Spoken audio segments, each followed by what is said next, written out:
Well, my next guest is here to help you declutter your home and your life with the Year of No Shopping Challenge. Welcome, Ivanka, to tell us more about it. Thanks for coming in. Thank you for having me, Chelsea. Of course. Let's talk about your business, The Tidy Moose, and how you help your clients with their homes. I focus a lot on what it is that we need in our lives and eliminating the rest. So it's a lot about not just getting rid of items, but making sure that they go somewhere that is either needed or disposed of in an environmentally friendly way, so that we are making sure that we are conscious of what it is we're getting rid of and what it is that's coming in, because that has to end up somewhere at some point. That's right, being very intentional about Exactly. what you're taking Yes. in and taking out. Now, you embarked on the Year of No Shopping. Let's talk about what that is. Yes, so I started it last year actually, and I give myself 3 freebies for a year of what I can, okay, you get to buy 3 things.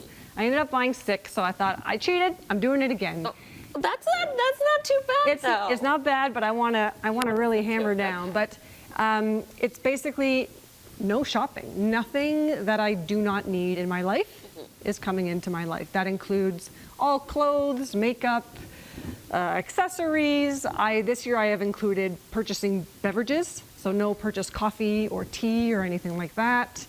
No food delivery service, because I can make my own food. And it's really honing in on just seeing what I need to survive. Right. So you're buying groceries and all of that Yes. stuff to live and be able to cook for yourself, but you're not buying clothes, you're not buying any of the kind of extras. Correct. The little luxuries that we normally Correct. spend on. And not only that, I'm giving away, getting rid of 2 items a day. Oh, 2 items a day. Yes, and that's what the journal is for. So I've got a journal where I write down what it is I got rid of and how I got rid of it. Did I sell it? Did I donate it?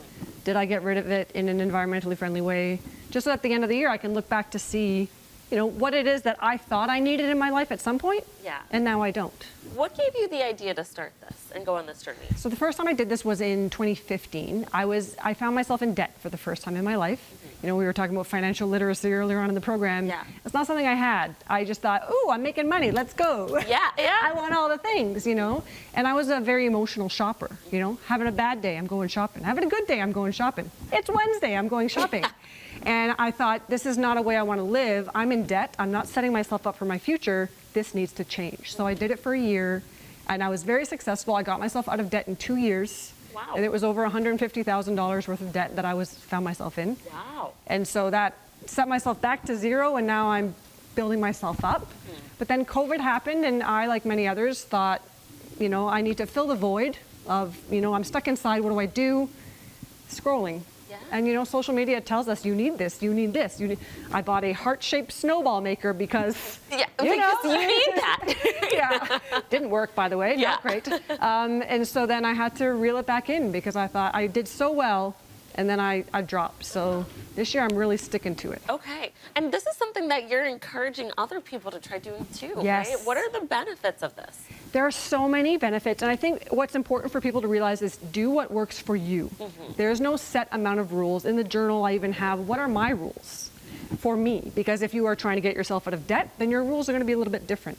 And it's not about no spending, it's about no shopping. So I use that money for many different things. I get to experience things that I otherwise wouldn't have. Okay. You know, I go to a lot of Bills games because I can, and I go on vacations and things like that where sometimes if I were spending that money on shopping, I wouldn't be able to do that. So if you are doing a no spend year versus just a no consumption year, you know, the rules are going to be different for you, but I encourage everyone to address their patterns of consumption at the source, because when you bring something in, away, when it's time to get rid of it, away means somewhere. Yeah.